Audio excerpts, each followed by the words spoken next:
it just made me feel uncomfortable. And I know that's not what it's supposed to do. It's supposed to make you feel whole and comfortable. And that's why a lot of people turn to religion, right? Because it gives them a sense of security. And for me, it was the exact opposite. Welcome to Voices of Deconversion, where atheists and agnostics share their stories of deconversion from Christianity. Now here's Steve with today's guest.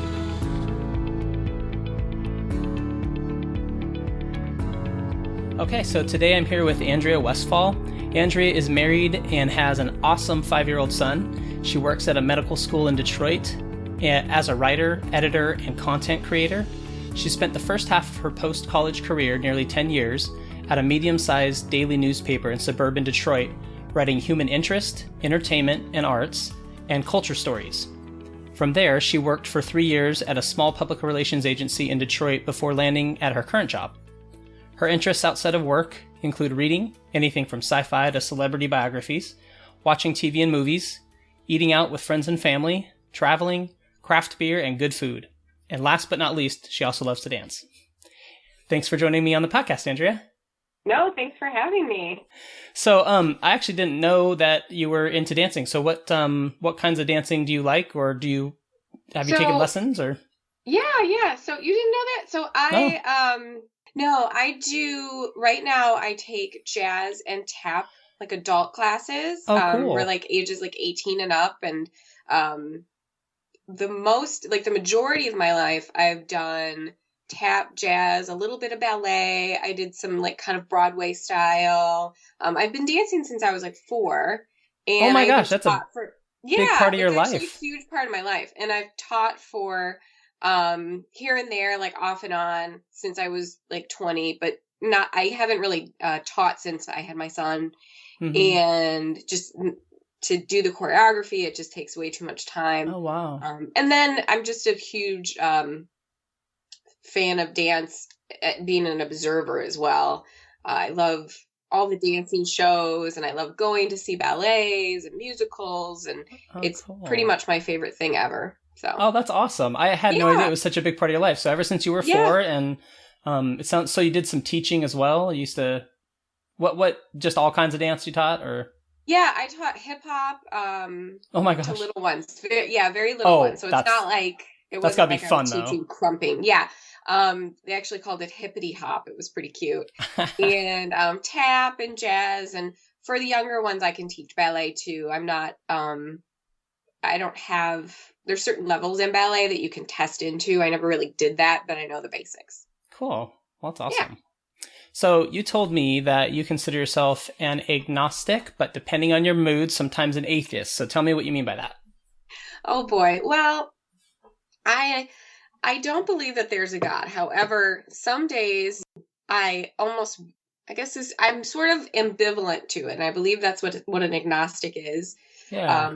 I'm not one, because atheism to me it's almost, for my friends that are atheists, it's almost like their own religion. Like they're very, very vocal about it.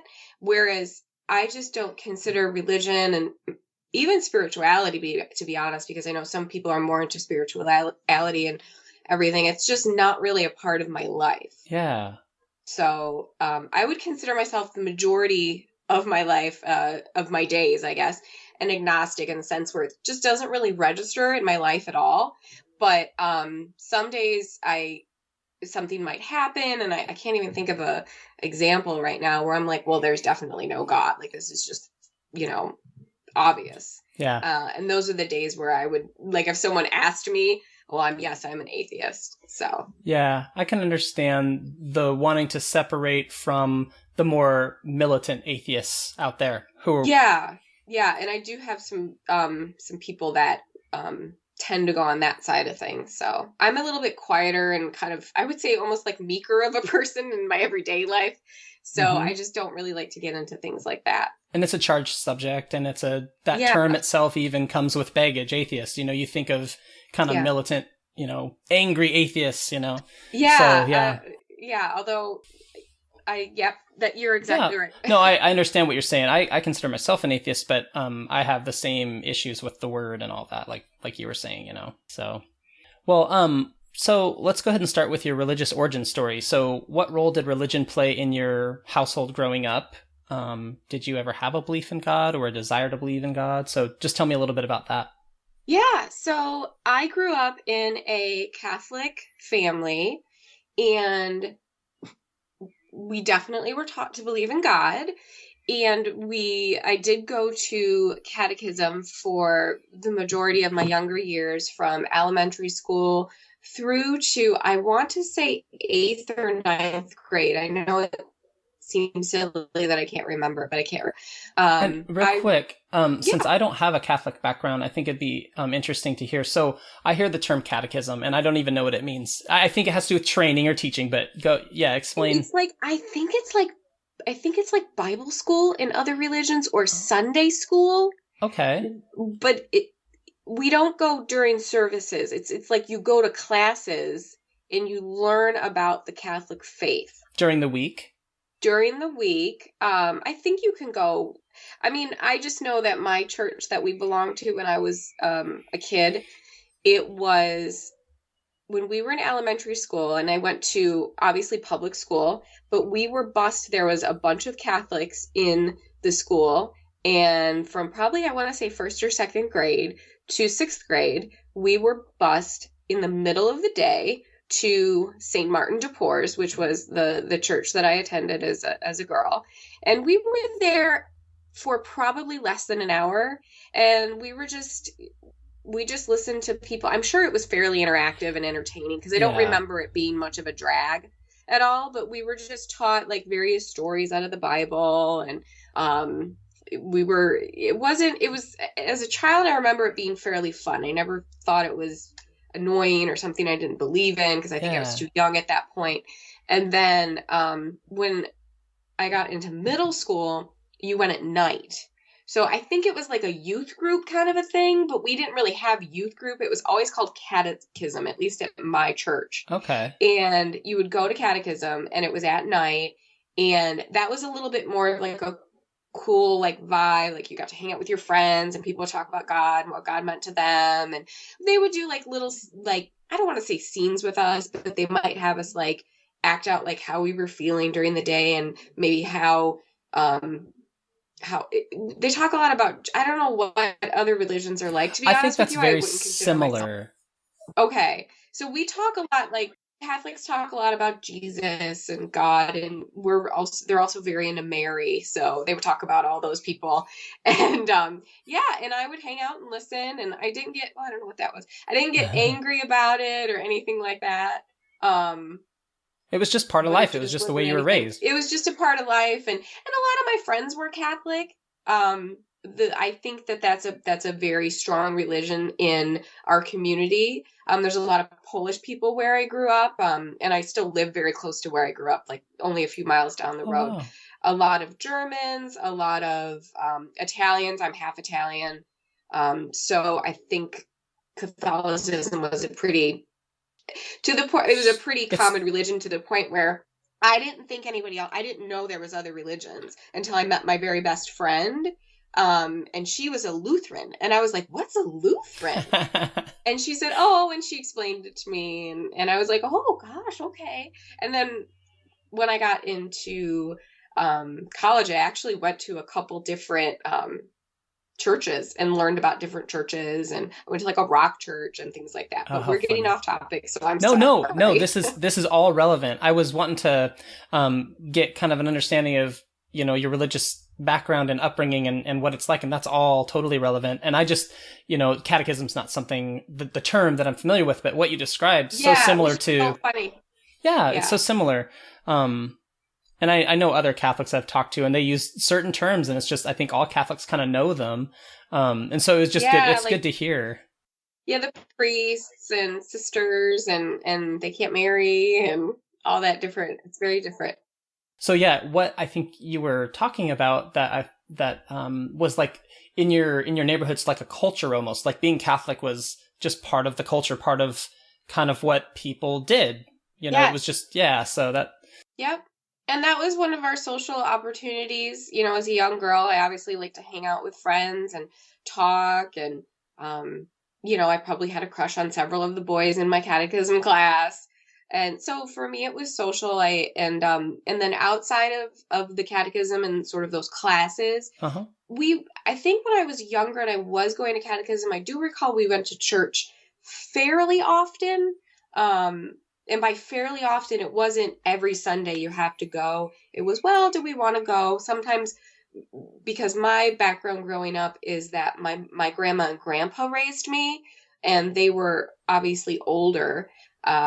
Their older grandparents to begin with. Actually, my grandmother now is 98, so I think she was an older grandma even to begin with. Oh, But wow. yeah, she didn't have my dad till she was 36, which back then was like ancient. Yeah. She had her first kids when she was like 19, and then she took a big long break, and then she missed having a baby. So she had my dad. But my mom would go with us sometimes. My mom is still Catholic. My mom does not go to church, but she follows all of the traditions, doesn't eat meat on Fridays during Lent. Still. And yeah, okay. yeah. So she was very religious then. Yeah. And she likes, I think, the tradition of it. And I think to her it's something, and I think I've always thought to a lot of people that still are religious and still believe, I think it's a sense of comfort for them. So I believe that's why she does it. And I mean, most everybody in my family, as far as I know, they're all still Catholic. Okay. Wow. So, yeah. Mm-hmm. And how many, I know you have some sisters too, right? Yeah. I have I have one full-blooded sister, and then I have two half-sisters. Okay, cool. So did you grow up with all of your sisters around? Nope. I only grew up with my full-blooded sister. She's like 3.5 years older than me, and she still believes in God. And she's not religious per se, in the sense that she doesn't talk a lot about it. I think the thing, and maybe I'll get in trouble, but maybe we'll get some hate mail on this. The thing about Catholics, which I kind of liked at the time, is they don't really talk a lot about being Catholic. Like I think it's less, God is less a part of your life than, okay, we go to our church, we hang out, we give the money, we do this, and then we go back, we give our confession, and then we're done. So maybe I'm wrong, and maybe that's how I was living it, and that was just because that was what was comfortable to me, because I didn't really understand why I would believe in this thing that I couldn't even see. Yeah. And it just, scientifically, it never made sense to me at all. Mm-hmm. I think what you're saying makes a lot of sense, and I think there's probably a lot of people that had your experience, because it sounds very integrated into just daily life. Where right. I think some religions or some forms of Christianity, it's very much like Sunday's a special day, and we go to church on that day, and maybe I think Catholics are like that too. Yeah, but yeah. I don't think it was a part of their identity as much as it might be a part of your whole identity to a lot of other Christians, but I could be wrong. That's a better way of making it succinct, I think. That's what I was trying to say. No, I knew. I understand what you're saying. That was a good. All the very religious people that I know now, it's a different, I think they have a different outlook. Mm-hmm. I don't think. Maybe is it more of a spiritual thing I believe so. I believe you're right. Yeah. But I can't get in anybody else's head, so I don't know. Yeah. So tell me, you talked a lot about like kind of your community, and that's great, because I was going to ask that. But what about your immediate family? I know you mentioned your mom, yep. but tell me about the religious upbringing in your household and your immediate family, how that Sure. So my household consisted of my grandmother and my grandfather and my sister and I.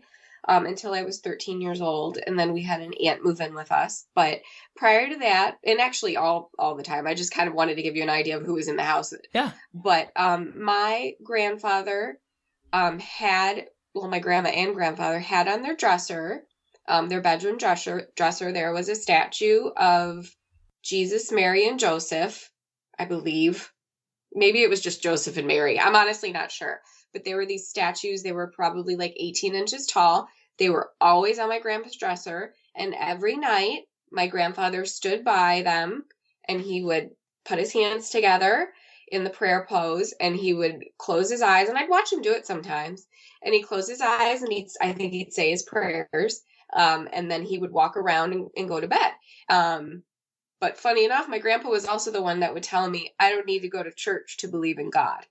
So he was the one that used to say that too. So in addition to that, in my grandparents' bedroom, which I spent a lot of time in, the bathroom I used was in there because it was the only one that had like a stand-up shower. So there was a giant like picture of, I think, the Pope.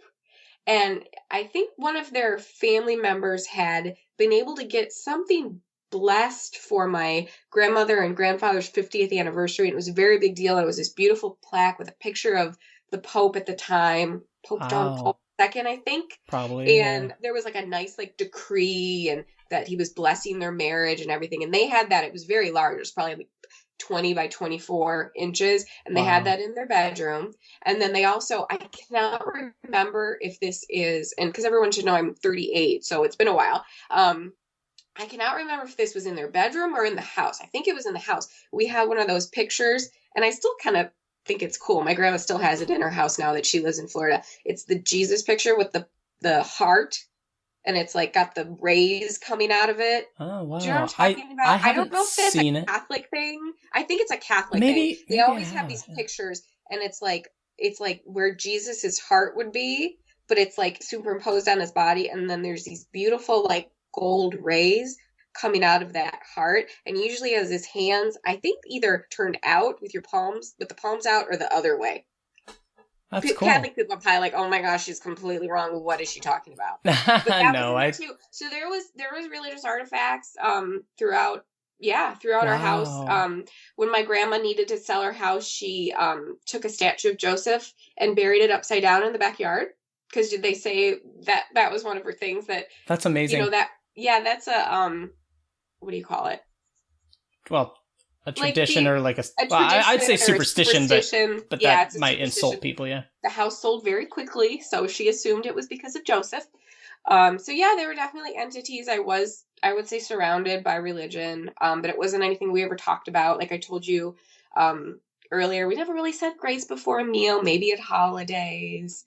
My aunt that lived with us when I was 13 on until I moved out for college, she was very religious, went to church and still attends. She's in her almost 70 now, still tries to go to church every Sunday at a Catholic church down in Florida. My sister, for a while, she did attend like a Christian, I think it was like a very non-denominational, very contemporary church in I believe San Diego, where she was living for a while, and she really liked it. I think the situation she was in emotionally, I think she needed something to turn to, and for her that was it.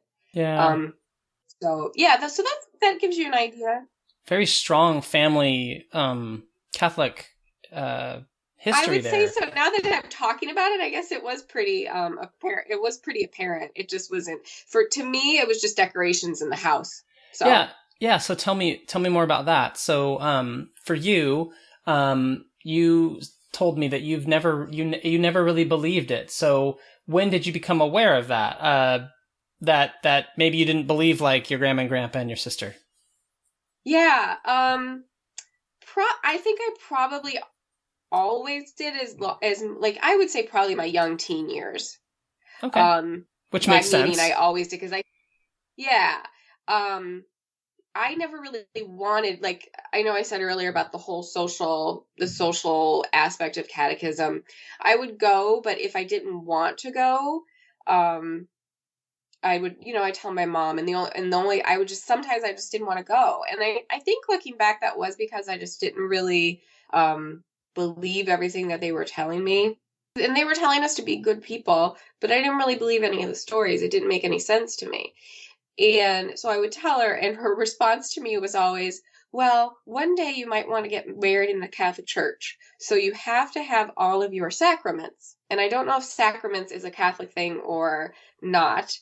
But sacraments are like our communion, our baptism, our communion, I think it's reconciliation, and I'm saying but baptism, communion, reconciliation, and confirmation.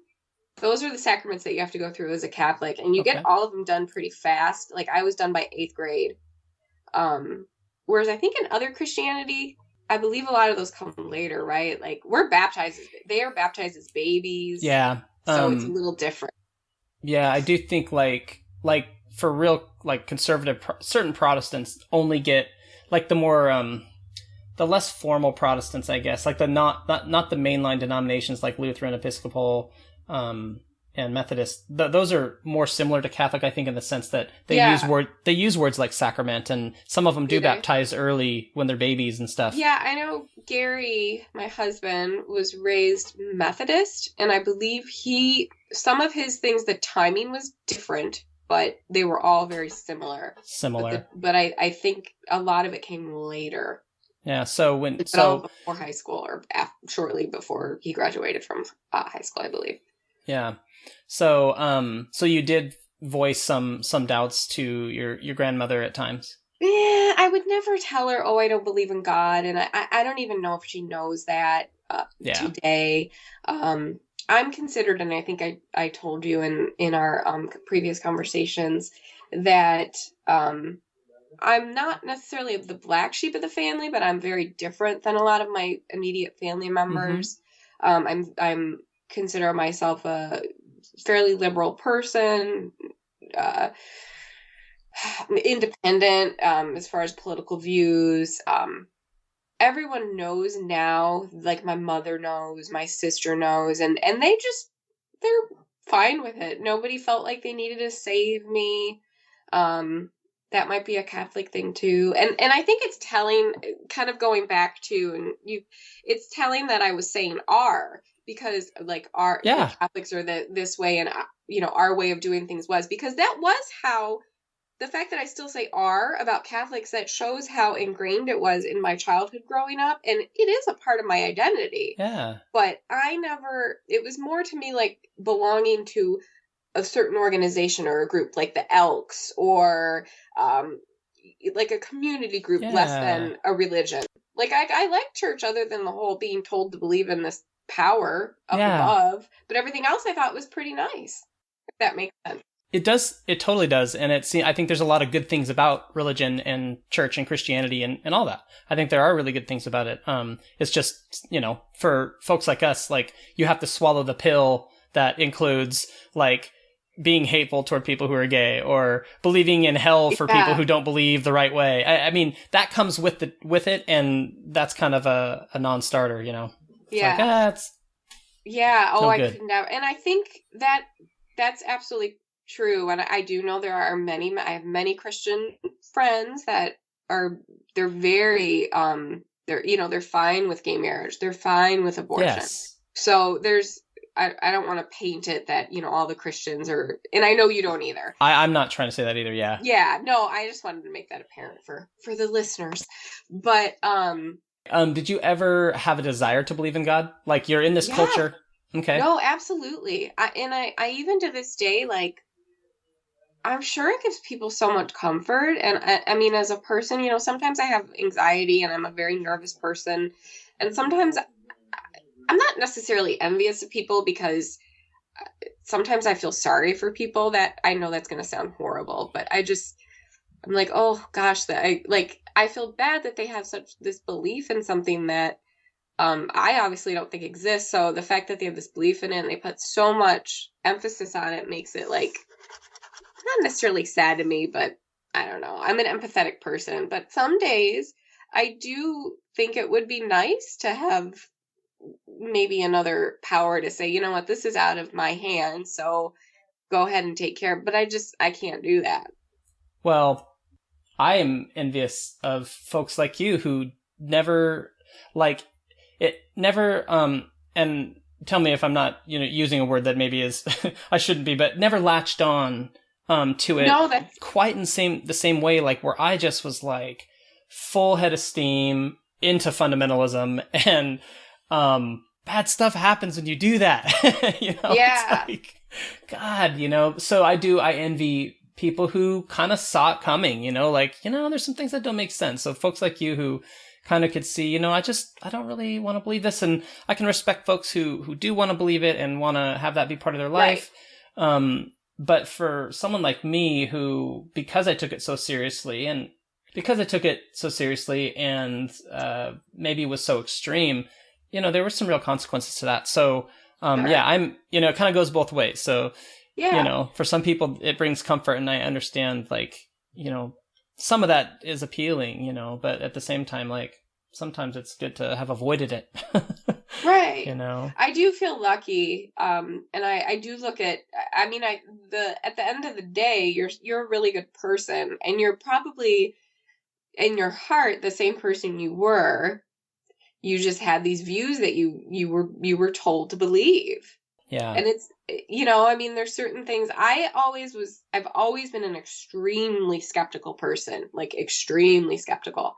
And I could give you tiny little examples of that, but basically never really don't believe anything. But I can be also pretty gullible about face value things. Like if someone said, oh, I don't know, Bono's coming to town tomorrow, I'd be like, oh, is he? Yeah. That thing. So tell me a little bit about, you said that you were different from your family in the sense that, or unique in your family in the sense that you were more skeptical, maybe more liberal-minded, things like that. I also considered myself more of an outsider.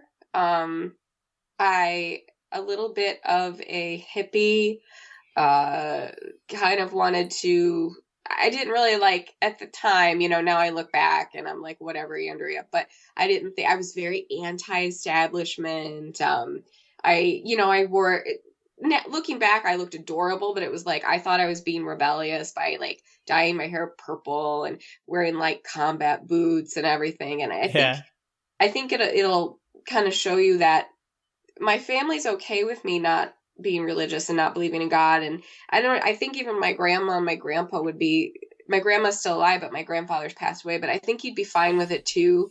And to give you an example, like I dyed my hair purple and I thought I did it. Like I had a friend do it. And then I was like, oh my gosh, my grandfather is going to freak out.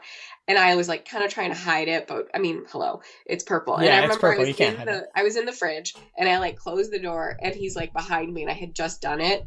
And I was like, I like looked at him and he's like, looks nice. And then he just like walked away. How funny. He was like that. That's hilarious. Yeah. It was like no big deal to him. No, it wasn't, because I think he realized I was 16 at the time and I'm not going to have purple hair my whole life. Well, there you go. And I was the one that would argue with him about a lot of things. So he got used to me having a little bit more of an open perspective on life. Okay. And his views were a little bit more conservative. So he didn't really force his views on anybody though. That's good. Which I think he was a pretty awesome guy and very, I think, ahead of his time in a sense. Mm-hmm.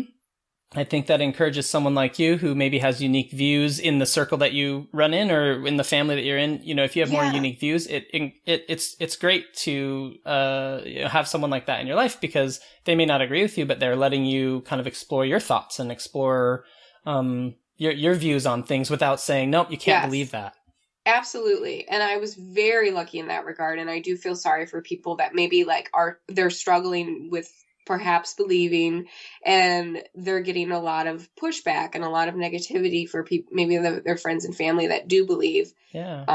It has to be very hard. And I think you just have to be really true to yourself and think, okay, 10, 15 years down the road, what's going to matter? What's going to matter in my life? Right. But I was very lucky that I didn't really have to go through with that. And I think it was because the personality that I always had starting from maybe 12, 13 years old kind of fit with what my views even are now. Yeah. So you had a desire growing up. At times you liked things about the church, the traditions, some of the nice things that they talk about at church. But it was never enough to make you think, but you always were skeptical about the stories. You never thought for 1 second that any of these stories could be true. No, I thought it was.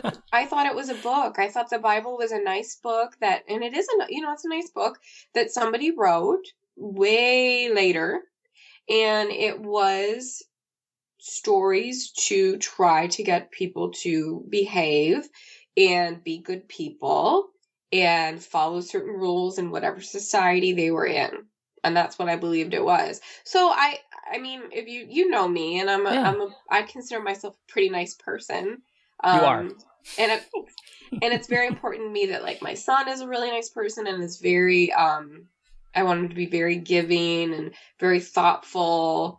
I always was raised, we had like a lot of catchphrases in my house, I guess. Like, not catchphrases, what are they called?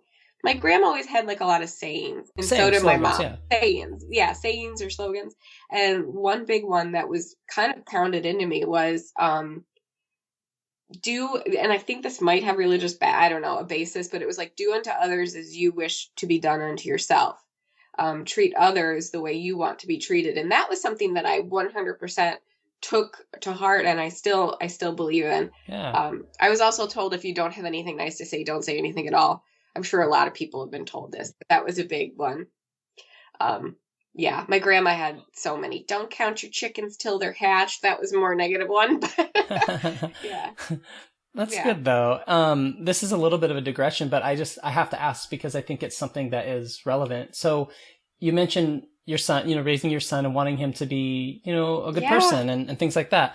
I hear, and of course, every parent wants that for their child, but I hear some Christians will say things like, if you're not Christian, you don't have a moral basis to be able to even teach your son, like how is your son going to know right from wrong if the Bible doesn't tell you, or how are you going to know right from wrong if God doesn't tell you? So what would be your response to that? Oh my gosh, that's just so insane to me. Like, what are you talking about? That's kind of my response. My head tells me to be a good person, like that.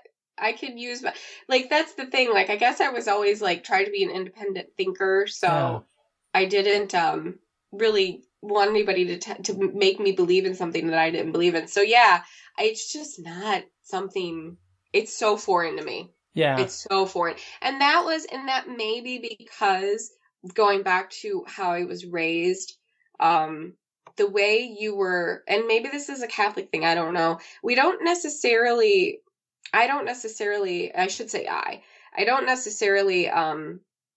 partner the way that you act as a person with your religion at all. Like, I was never told, well, don't do that because God will frown on you, or don't do that because that, Christianity says that's wrong. That was never taught to me at all. Wow. So it like, I guess it was, in a sense. People might say this doesn't make any sense now. Maybe she's going back on her Catholic. I just don't remember in my personal life. Maybe they talked about it in the classes in Catechism, but in my personal life, I don't remember my mom or my grandma ever saying that to me. So for you, hearing the word religious person doesn't equate to moral person or good person.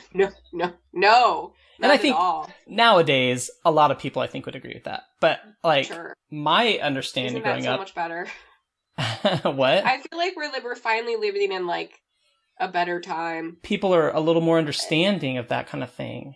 Yeah, I mean, I'm going to sound like some of my favorite people, if that may... Like, some of my really good... I have a lot of friends that some are very strong atheists and some are very strong Christians, and they're all awesome.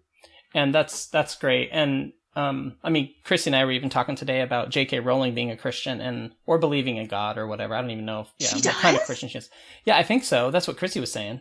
Well, and there's a lot of Harry Potter. I mean, the Chosen One versus Voldemort, who's evil. I mean, there's kind of some similarities there. But usually the subtext is so strong that I can't deal with it. Like, I tried to reread the Chronicles of Narnia when I was a kid. Or not when I was a kid, recently, because I read those as a kid and loved them. Yeah. And I'm like, son of all the, you know what I'm talking about. Right, son of Aslan. Gosh, these are just Christian books. This is propaganda. And yeah. I didn't want to read them after that. That's so funny. Yeah. It's much stronger, I think, with C.S. Lewis and J.K. Rowling. I don't know her person. I mean, Chrissy just mentioned this. I don't know how Christian she is, but yeah. But Chrissy's a big Harry Potter fan as well. So yeah, that's why we talked about that a lot back in the day. Yeah, back in the day for sure. So when you look back on your experience growing up, so the way you've talked about it just seems very Catholic household. When you think about being raised that way, and who you were as a person, very skeptical, and growing older and growing up, and what do you think about it now when you look back on it, good or bad? I mean, not is it good or bad, but what do you take from it, the good and the bad, is what I'm saying. So I think the good that I take from it is that the love of the religion, and I guess in the sense that it was it was positive in my life. Like, everything related to the church it always made me feel pretty welcome, and I appreciated that. I liked that there was a place to go if I wanted to go there. I even didn't mind the confession, which I believe that's a Catholic thing. I didn't mind the confessional. I liked being able, and I did it a few times. And that was, I think we were, to get some of our sacraments, we were required to do it, but I didn't mind it.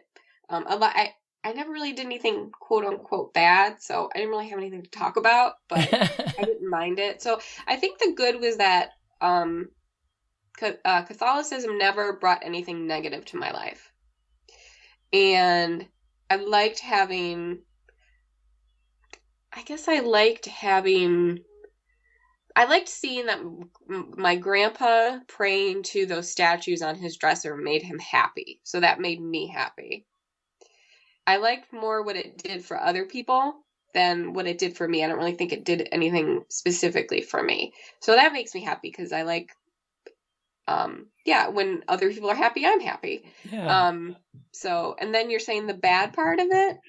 Well, I mean, is there anything that you regret about being raised that way? Not really. No, because I like that I had the opportunity to believe in it or not. And it gave me an opportunity to think for myself. I think found my rebel, if you will. And keep in mind, being a rebel was, wearing baby doll dresses from Contempo Casual and crazy tights with butterflies on them. But I think it taught me to think for myself, which obviously is a good thing.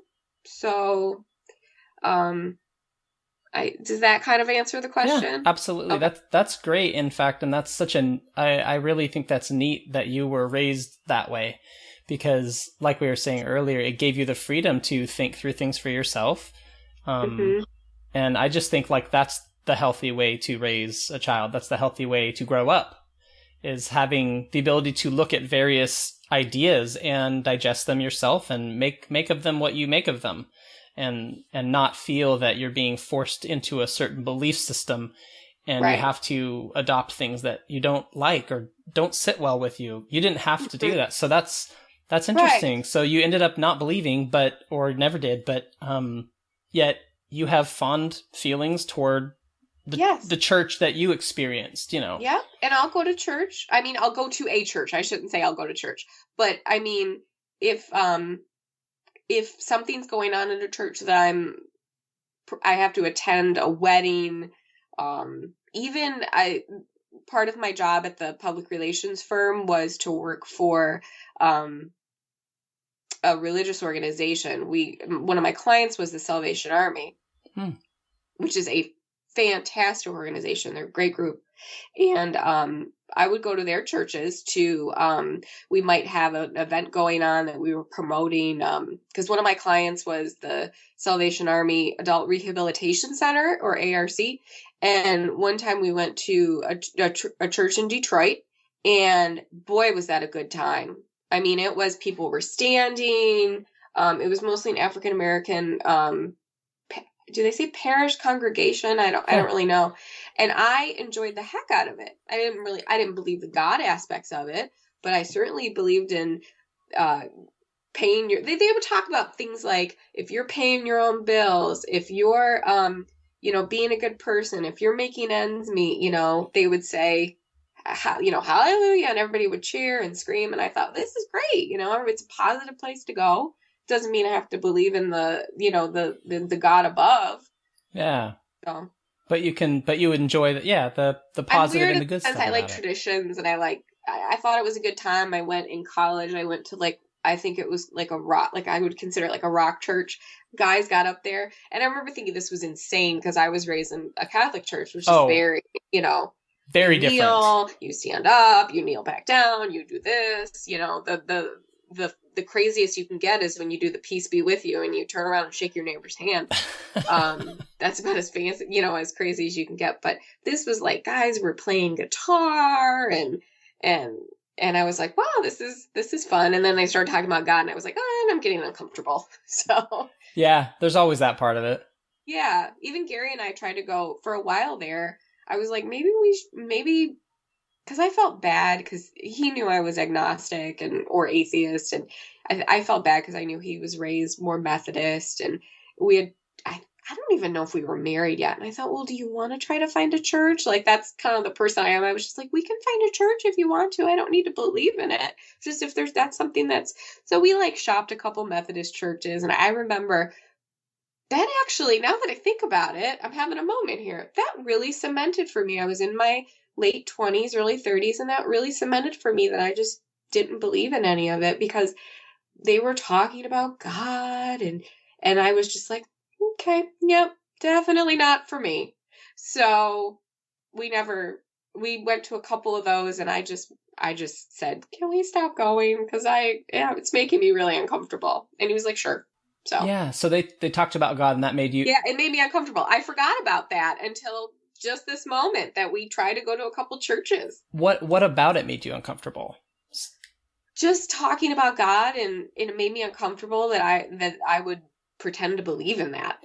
Ah, so you're going because church is a nice place, and maybe it would be nice to go, and so you go. Yeah, and then I liked the fellowship afterwards with the brownies and the coffee, but that was about it. But because the belief in God was such a key piece of church, yes, you were like, it's me being someone I'm not, is how you felt about it. Exactly. Yes. That's good though. I mean, that's interesting, and that cemented it for you. Mm-hmm. Yep, absolutely. So I guess I did have, some opportunities, being whether it was in that church in Detroit with the Salvation Army, or, a few years prior with my husband looking possibly to start going to a church. Yeah. I had opportunities that were, I guess, presented to me, and I firmly believed, I realized, nope, this is definitely not for you. Yeah. It just didn't make me feel, it just made me feel uncomfortable. Yeah. And I know that's not what it's supposed to do. It's supposed to make you feel whole and comfortable. And that's why a lot of people turn to religion, right? Because it gives them a sense of security. And for me, it was the exact opposite. Interesting. Yeah, because it affirms what they already believe, maybe, and so it makes them feel safe. But for you, it was not affirming who you were. Well, that makes me think of my son, Ryan, because he is in choir, and choir has a long history of religious songs in it. And for his public school, they're singing these religious songs. And what's interesting about that is he said something similar, that he didn't feel comfortable singing the songs, but the reason was because he didn't want to, portray that he believed in it if he didn't, because he felt like it was not right that he sing a song about believing in Jesus and hallelujah and I love God if he didn't believe that. And he has so many friends that believe, and so he doesn't want to, he wouldn't say insult their faith, but it was that idea that he's not being true to who he is, and he's, yeah, you know what I'm saying? I'm maybe not articulating it well, but I think it's similar to what you were saying. It just wasn't. Yeah, absolutely. In high school, and that reminded me, in high school, I'm always surprised because there is supposed to be a separation of church and state. But in high school, I was in I don't know if they still use this term, but it was like a magnet program, almost like an elective, that 2 hours out of the day, in the middle of this, in the middle of the school day, I would end my day in a theater program where I did an hour of dance and an hour of theater, and we did performances. And it was part of the district, so there was kids from other high schools. And one year we did Godspell. And I remember thinking, this is a little ridiculous that we're doing Godspell. Are you familiar with Godspell? I don't know what it is. No.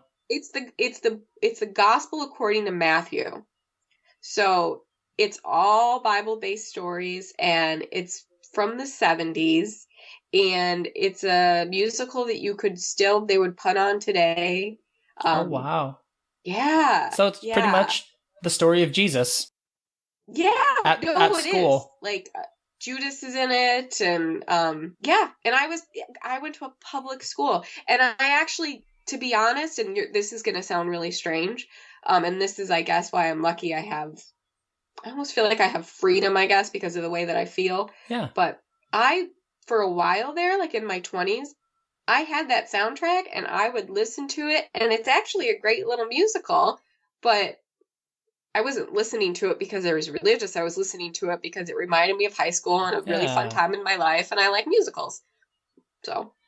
Yeah, sometimes it's so overtly religious, though, like with the Narnia books you were saying, it's just, you can't do those because those are just too much. Yeah, it's just, I didn't realize. We even have them like on our bookshelf, and we have like old copies of Gary's, and I'm like, one day I'm like, I'm going to have to get rid of those because, I don't know. Yeah. Although if Hayden wants to read them, I'll let him read them. A story's a story, Yeah. So I was going to say, it's interesting to me, you have this Christian musical pretty much at your public school, but I've always wondered, in instances like that, what would the audience, the parents who watch that musical be performed, what would they think if it was a Muslim story? Yeah. There'd be outrage. You're 100% right. It would be bonkers insanity, right? Now, if it was Fiddler on the Roof, they might be like, that's cool, because that's a pretty popular one. And that's Jewish, but it's not it's not like the story of like why you should be Jewish. I think the characters are just Jewish, right? I think so. Well, look at the Book of Mormon. Have you ever seen the Book of Mormon? No, but I've heard it's great. It is fantastic, and it is as X-rated. I won't even say R-rated. It is so X-rated. I thankfully saw it with like a friend versus like seeing it with like my mother, because it is like, I mean, it's out there. It's fantastic. I absolutely love it. And I remember reading a story when it came out about a woman who, and I guess this has been happening. The the Mormon church will actually they'll put ads in like the playbill, the program that you get when you go to see the show. They'll put an ad in there and they'll say, you saw the musical, now read the book. And I guess some people have converted to Mormonism. I don't know how big the numbers are, but I read a story. I read a story about, it was to coincide with, I think, the tour coming to like the town. And it was a woman who had seen it in a different city. And even though it makes fun of the religion, she kind of liked what it was saying, and she converted to Mormonism. That's amazing. Yeah. I mean, if you can find it, like maybe Google and see if you can find like woman converts to Mormonism after seeing the Book of Mormon or something. That's so weird, because it's like this is going to be a horrible analogy, but I'm going to say it anyway. It's like watching South Park make fun of Christianity and then deciding you want to be Christian or something. No, that's exactly what it is, because isn't it the same people? Yeah. Isn't it? It's Matt. Is it? Matt Stone. It is. It's Trey Parker and Matt Oh my God. Stone. Then my analogy was awesome. That's perfect. No, it's perfect. That's so funny. It's the same group of people. That's what, yeah. It's like, I know you're making fun of it, and it is ridiculous, but you know what? I think I want to be Mormon. Yeah. Yeah. So crazy. That's really funny. Well, anyway, that's on our to-do list someday, if it ever comes back to town or something. We meant to see it, but never did. Yeah, I never realized, this is a total aside, but I was listening to, my son really liked, he's kind of over it now, but he liked Frozen quite a bit. And he still likes Olaf, the character that's voiced by Josh Gad. And I remember I was listening, I have a Book of Mormon station on my Pandora, because it plays a mix of really fun kind of R-rated contemporary musicals, music. Yeah. So I remember listening to it and being like, that's Olaf singing. And I was like, yeah, Olaf is, but yeah, the same guy that did Olaf originated the role of one of the main characters on the Book of Mormon, Josh Gad. Oh, how funny. So you recognize his voice. Yeah, I recognize his voice, because he literally sounds like that. Like, you know how Olaf sounds? That's what Josh Gad sounds like. Well, you know more how Olaf sounds than I do, because you've probably watched that movie 15 times, maybe. Yeah, or older. Yeah, our kids. It was The Incredibles and Nemo when they were little, Oh, okay. Yeah, so we watched those movies really a lot. We won't watch those. Okay. Interesting. Okay. So, this is kind of changing tracks a little bit. But so what is the biggest misunderstanding? And this may not apply to you, but maybe just think about if you've ever had an experience like this. But what's the biggest misunderstanding you think Christians have about you as an agnostic or an atheist? Maybe that I'm not a good person, that I'm not a nice person, or that I think I've never thankfully had anybody say like, oh, I feel sorry for you, you're going to hell, anything like that.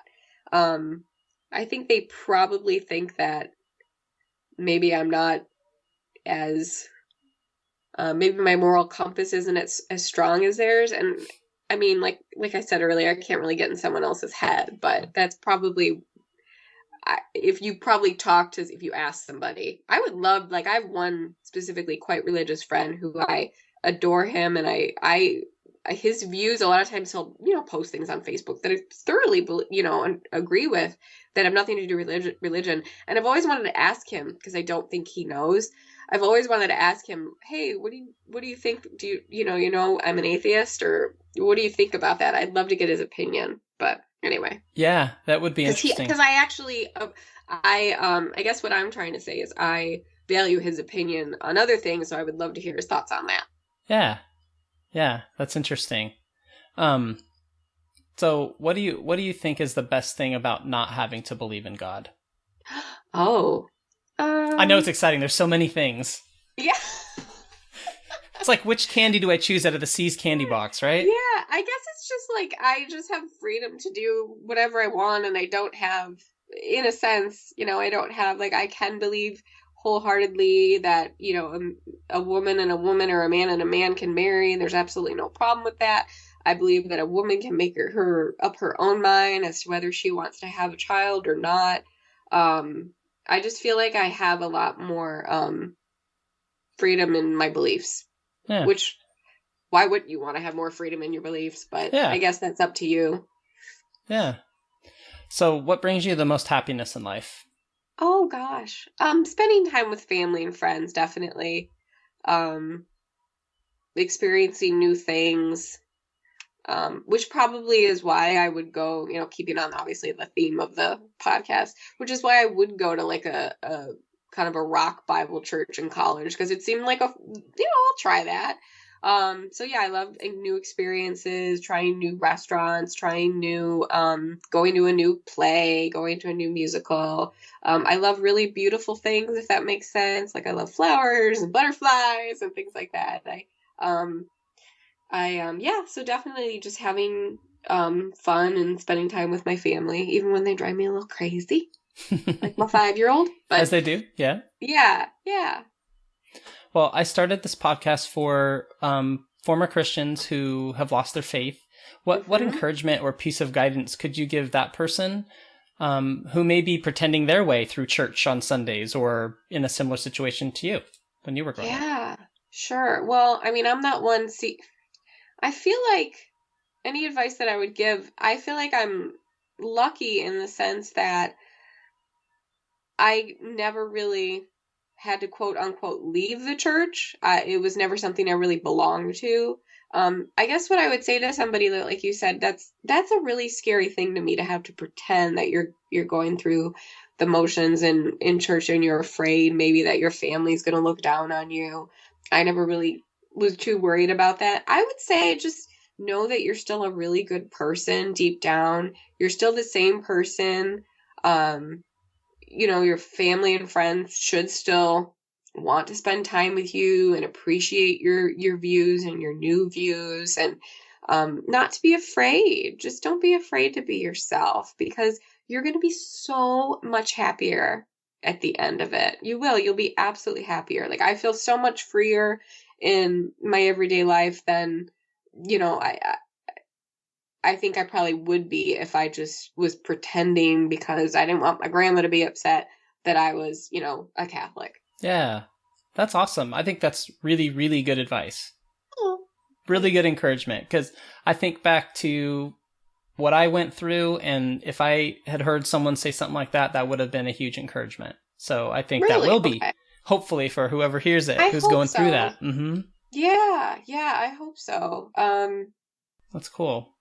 do you know any resources that you would recommend for someone who is losing their faith or? Sure. I looked at that question over in our earlier conversations, and I really don't have anything to offer at all. I never had to read a book or anything like that. I know some people are into that. I never read a book. I never because I never read books about being faithful either. So I mean, I like the religious, like, doesn't George Carlin have, not religious, comedic, doesn't George Carlin have a book called, like, God Ate My Pork Chop, or Where's My Pork Chop? Something like that. I mean, maybe check out things like that.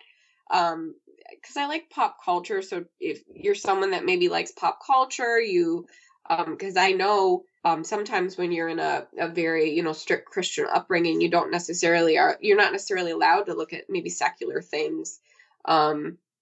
Is that what it's called? Yeah. Secular? Secular. Okay. No, that was the other thing. You're on. No. And that's great. Yeah. That's a really unique idea, is to check out some pop culture stuff. Like, there's a lot of stand-up comedians, like George Carlin was a well-known atheist, and sometimes that stuff can be pretty cathartic to just hear people cracking jokes. The Book of Mormon you mentioned, those are great ideas. Yeah, Bill Maher, I think, he's not very religious, or not religious at all, right? No, he's very atheist. But you know what annoys me, though, but then he is so against Muslims and Islam, and I'm like, and I think it's very odd to me. I guess it makes sense because he obviously thinks there should be no religion at all. Mm-hmm. But I listen to Bill Maher's podcast weekly, so I know what he's like based on that. Okay. And I think you're spot on with him. I don't listen to him all that much. Yeah. I never watch his show. He made the movie Religulous, and that's a great movie. Okay. So there's another idea. I love Dogma. That's another great one. And that's Catholic. Dogma, that's the Kevin Smith film. Oh. Kevin Smith, Clerks, Mallrats. You've never seen Dogma? I don't think so. So now it's on my list. No, you should, because actually it'll teach you, if you're interested in it, it'll teach you a lot about Catholicism. That's cool. He was raised, it's, I've seen it, I saw it so long ago that I wouldn't even be able to give you a summary of it, but it's definitely worth a watch. And Matt Damon's in it, and he makes everything better. So. That'll make Chrissy want to watch it with me. I love him. So I'm going to watch this movie, and then I'll say, Matt Damon's in it. Oh, great, okay. Yeah, I'm actually teasing her. She's not as crazy about him as I make it sound, but yeah. Gary calls him, because I told Gary, I was like, I don't necessarily have like a crush on him physically. I just think he's like the greatest human ever. And so I call him my big brother. So he'll be like, your big brother's in this new movie. And I'm like, oh, we gotta go see it. Because I just think everything he does is fantastic. Well, what I like about the suggestions you've made is, people who maybe were former Christians and really, were really into it, and then they left the faith, they can think of a book, or they can think of maybe an organization that's supporting people like that. But what I like is that it's unique. What you've mentioned is, checking stuff out that sometimes is a lot more accessible and maybe easier to watch, funner to engage in, is like comedy or movies or stuff like that. Right. So.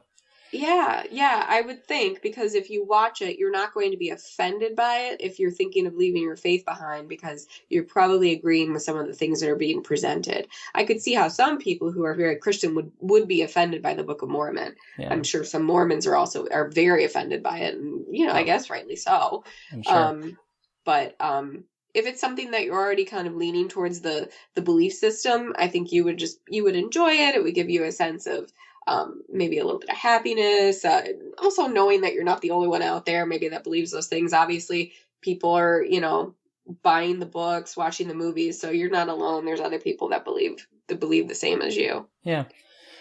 So you also, you had said that you were like, well, I'm very opinionated on some of these subjects, but you're quite nice, Andrea. And so I'm wondering if I can find out, like, is there certain issues, certain things that really, you said you were have real strong opinions, and maybe it's just that you have strong convictions about where you're at in life, but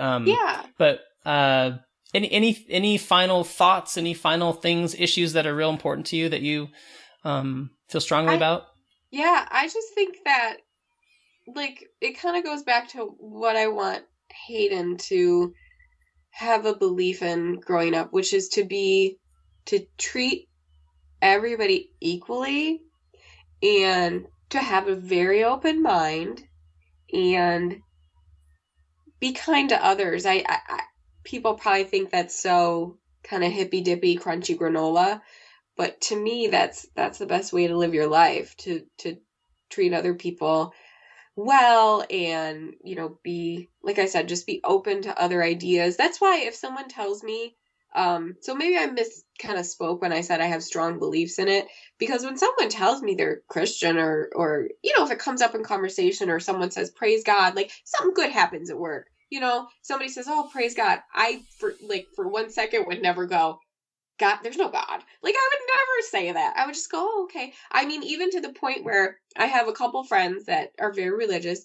and I will tell them, like I've said, you're very blessed, because I know that they, to them, that's very important. I said, You're very blessed that you have those children. So, like, I'm cool with that. Like, people can tell me, like, when you're checking out, and some people say, have a blessed day, or today I was at the grocery store hour ago, and this woman was like, the cashier, she was like, everybody's been in such a good mood today that's come through my line. And I was like, oh, really? Okay. She goes, it must be because it's Sunday and we're all in a godly mood. We're all in godly, in a good godly mood. And I was like I just, okay, Well, like you said earlier, you're happy if other people are happy, that makes you happy. Right, exactly. I even one time, I don't know, well, I'm not going to tell that story because you could just edit it out. I'll tell you, because this is how funny I am. And people might, I hope you don't get comments from people going, well, obviously she's religious and she just doesn't realize it. But like one time I think I'm more just a people pleaser, because we were with the Salvation Army and we were having an event. It was with the Detroit Tigers, and we were down underneath the stadium at Comerica Park, and it was raining, so we couldn't start the event. And it was like this big thing, like the game hadn't started yet, and the Salvation Army, I think, was supposed to have one of their people throw out the first pitch, but they couldn't start it yet. And I think somebody had to leave. I can't even remember.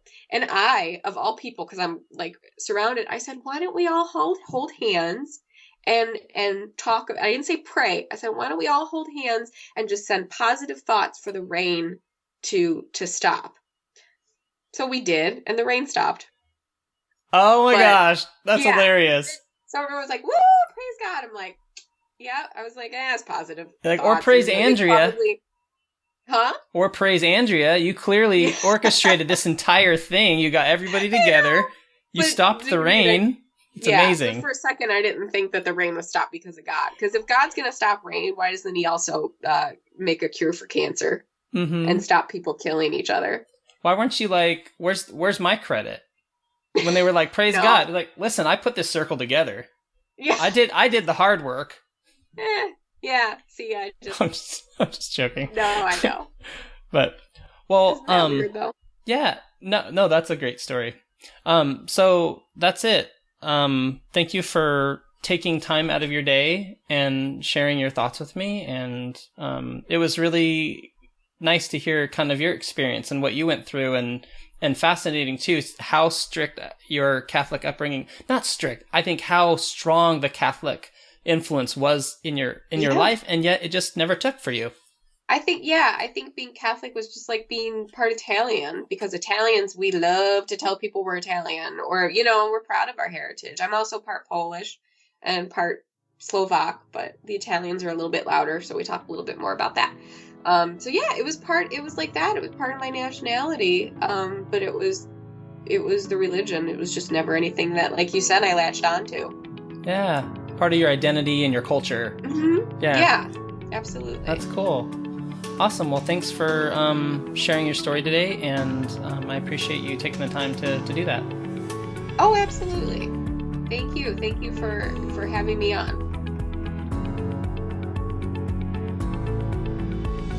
Thanks for listening to Voices of Deconversion. Be sure to join us next week by subscribing to the podcast. If you'd like to learn more about upcoming episodes, sign up for our newsletter at vodpodcast.com.